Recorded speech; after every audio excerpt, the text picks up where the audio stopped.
Hi friends, welcome back to my channel. ನಾನು ಇವತ್ತಿನ ವಿಡಿಯೋದಲ್ಲಿ ನಿಮಗೆ ಸ್ವಲ್ಪ ಡಿಫ್ರೆಂಟಾಗಿ ಪನ್ನೀರ್ ರೆಸಿಪಿನ ಯಾವ ರೀತಿಯಾಗಿ ಮಾಡೋದು ಅಂತ ತಿಳಿಸ್ಕೊಡ್ತಾ ಇದ್ದೀನಿ. ಒಂದೇ ರೀತಿಯಾಗಿ ನಿಮಗೆ ಪನ್ನೀರಲ್ಲಿ ರೆಸಿಪಿಗಳನ್ನ ಮಾಡಿ ಬೇಜಾರಾಗಿದ್ದರೆ ಈ ರೀತಿಯಾಗಿ ನೀವು ಪನ್ನೀರ್ ಬುರ್ಜಿನ ಒಂದ್ಸಲ ಟ್ರೈ ಮಾಡಿ ನೋಡಿ. ಖಂಡಿತವಾಗ್ಲೂ ನಿಮಗೆಲ್ರಿಗೂ ಇಷ್ಟ ಆಗುತ್ತೆ. ಮಕ್ಕಳಿಗೂ ಕೂಡ ತುಂಬಾ ಇಷ್ಟ ಆಗುತ್ತೆ. ಹಾಗೆ ಇದು ಹೆಲ್ತ್ಗೂ ಕೂಡ ತುಂಬ ಒಳ್ಳೆಯದು. ಚಪಾತಿಗಂತೂ ಈ ರೆಸಿಪಿ ತುಂಬಾ ಚೆನ್ನಾಗಾಗತ್ತೆ. ಮಾಡೋದು ಕೂಡ ತುಂಬ ಸಿಂಪಲ್, ಹಾಗೆ ಟೇಸ್ಟ್ ಕೂಡ ತುಂಬ ಚೆನ್ನಾಗಿ ಬರುತ್ತೆ. ನಾನ್ ವೆಜ್ ಥರನೇ ತುಂಬ ಟೇಸ್ಟ್ ಆಗುತ್ತೆ. ಹಾಗಾದರೆ ಬನ್ನಿ ಯಾವ ರೀತಿಯಾಗಿ ಮಾಡೋದು ಅಂತ ನೋಡ್ತಾ ಹೋಗೋಣ. ಒಂದು ಈರುಳ್ಳಿ ತೊಗೊಂಡಿದ್ದೀನಿ, ಒಂದು ಟೊಮೆಟೊ ಮತ್ತು ಸ್ವಲ್ಪ ಹಸಿಮೆಣಸಿನಕಾಯಿ, ಕೊತ್ತಂಬರಿ ಸೊಪ್ಪು, ಚಕ್ಕೆ ಮೊಗ್ಗು, ಹಾಗೆ ಒಂದು ಅರ್ಧ ಸ್ಪೂನು ಶುಂಠಿ ಬೆಳ್ಳುಳ್ಳಿ ಪೇಸ್ಟ್ ತೊಗೊಂಡಿದ್ದೀನಿ. ಮತ್ತು ನೋಡಿ, ಪನ್ನೀರನ್ನ ತೊಗೊಂಡು ಚೆನ್ನಾಗಿ ತುರಿದು ರೆಡಿ ಮಾಡಿ ಇಟ್ಕೊಂಡಿದ್ದೀನಿ. ಮತ್ತು dhania powder, garam masala powder, red chilli powder ಮತ್ತು ಟರ್ಮರಿಕ್ ಪೌಡರ್ ಕೂಡ ತೊಗೊಂಡಿದ್ದೀನಿ. ಪನ್ನೀರ್ ಬುರ್ಜಿನ ಹೇಗೆ ಮಾಡೋದು ಅಂತ ನೋಡ್ತಾ ಹೋಗೋಣ ಬನ್ನಿ. ನಾನು ಇದಕ್ಕೆ ಒಂದು 3-4 ಸ್ಪೂನು ಎಣ್ಣೆನ ಹಾಕ್ತಾ ಇದ್ದೀನಿ. ಆಗ ಎಣ್ಣೆ ಕಾದ್ಮೇಲೆ ಇದಕ್ಕೆ ನಾನು ಹಸಿಮೆಣಸಿನಕಾಯಿನ ಹಾಕ್ತಾ ಇದ್ದೀನಿ. ಅದಾದಮೇಲೆ ಚಕ್ಕೆ ಮೊಗ್ಗು ಮತ್ತು ಈರುಳ್ಳಿ. ಇವಾಗ ಚೆನ್ನಾಗಿ ಫ್ರೈ ಮಾಡ್ಕೊಳ್ಳೋಣ.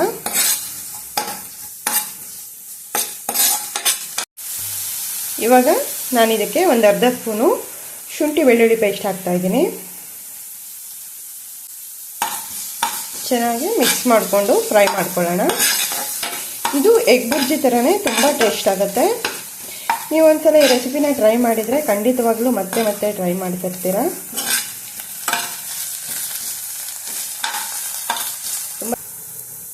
ಈರುಳ್ಳಿ ಎಲ್ಲ ಚೆನ್ನಾಗಿ ಫ್ರೈ ಆದಮೇಲೆ ನೋಡಿ, ಇದಕ್ಕೆ ಧನಿಯಾ ಪೌಡರು, ಖಾರದ ಪುಡಿ ಮತ್ತು ಗರಂ ಮಸಾಲ ಪೌಡರ್, ಅರಿಶಿಣದ ಪುಡಿನೆಲ್ಲ ಹಾಕ್ಕೊಳ್ತಾ ಇದ್ದೀನಿ.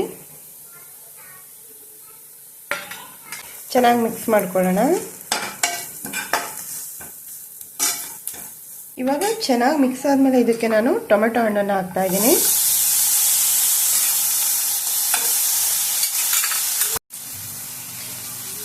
ಟೊಮೆಟೊ ಹಾಕಿದ್ಮೇಲೆ ಚೆನ್ನಾಗಿ ಫ್ರೈ ಮಾಡ್ಕೊಳ್ಳೋಣ. ಹಸಿ ವಾಸನೆ ಎಲ್ಲ ಹೋಗೋವರೆಗೂ ಚೆನ್ನಾಗಿ ಫ್ರೈ ಮಾಡ್ಕೋಬೇಕು. ಟೊಮೆಟೊ ಎಲ್ಲ ಚೆನ್ನಾಗಿ ಸಾಫ್ಟ್ ಆಗಬೇಕು, ಅಲ್ಲಿವರೆಗೂ ಚೆನ್ನಾಗಿ ಫ್ರೈ ಮಾಡ್ಕೊಳ್ಳೋಣ. ಇವಾಗ ಇದಕ್ಕೆ ನಾನು 1 ಸ್ಪೂನ್ ಉಪ್ಪು ಹಾಕ್ತಾ ಇದ್ದೀನಿ. ಟೊಮೆಟೊ ಎಲ್ಲ ಫುಲ್ ಸಾಫ್ಟ್ ಆಗಿದೆ. ಇವಾಗ ಇದಕ್ಕೆ ನಾನು 1 ಕಪ್ ನೀರನ್ನು ಆ್ಯಡ್ ಮಾಡ್ತಾ ಇದ್ದೀನಿ. ನೋಡಿ, ಚೆನ್ನಾಗಿ ಮಿಕ್ಸ್ ಮಾಡ್ಕೊಳ್ಳೋಣ. ನೀವು ಬೇಕಿದ್ರೆ ಮತ್ತೆ ಖಾರ ಉಪ್ಪು ಎಲ್ಲ ನೋಡಿಕೊಂಡು ಇನ್ನೊಂದು ಸ್ವಲ್ಪ ಖಾರ ಬೇಕಿದ್ರೆ ಆ್ಯಡ್ ಮಾಡ್ಕೊಳ್ಳಿ. ನೋಡಿ, ಒಂದು 2 ನಿಮಿಷ ಚೆನ್ನಾಗಿ ಬೇಯಿಸ್ಕೊಳ್ಳಿ.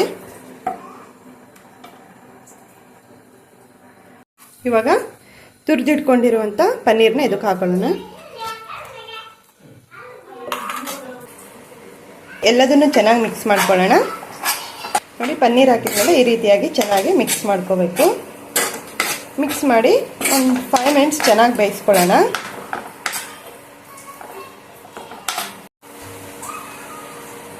ಲಿಡ್ನ ಕ್ಲೋಸ್ ಮಾಡಿ ಒಂದು 5 ಮಿನಿಟ್ಸ್ ಚೆನ್ನಾಗಿ ಬೇಯಿಸ್ಕೊಳ್ಳೋಣ. ಇವಾಗ ಹೇಗೆ ಬೇಯ್ದಿದೆ ಅಂತ ನೋಡೋಣ ಬನ್ನಿ. ನೋಡಿ, ಪನ್ನೀರ್ ಬುರ್ಜಿ ರೆಡಿ ಆಯಿತು.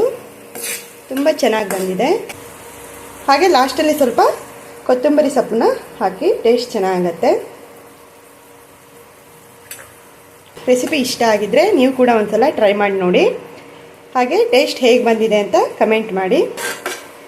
ವಿಡಿಯೋಗೆ ಲೈಕ್ ಮಾಡಿ, ಕಮೆಂಟ್ ಮಾಡಿ, ಹಾಗೆ ಶೇರ್ ಮಾಡಿ. Thank you.